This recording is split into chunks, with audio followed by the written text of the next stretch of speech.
Alan, my next question is not really about economics, but it's about a weird ad I saw from the Australian Energy Market Operator, which is essentially in charge of making sure our lights stay on. So you hope the very best and brightest are at that work, making our electricity keep flowing.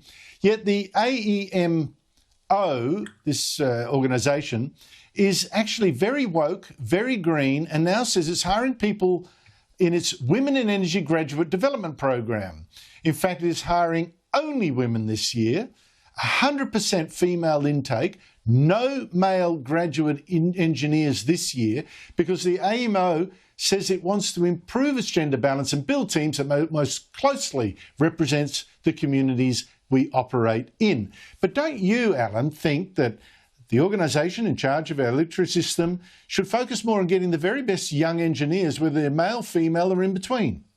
Well, they certainly should, but there's been a long push for having women in there. In fact, 3 of the 4 regulatory agencies are run by women, and a lot of it is due to the actions of Victorian Minister Lily D'Ambrosio.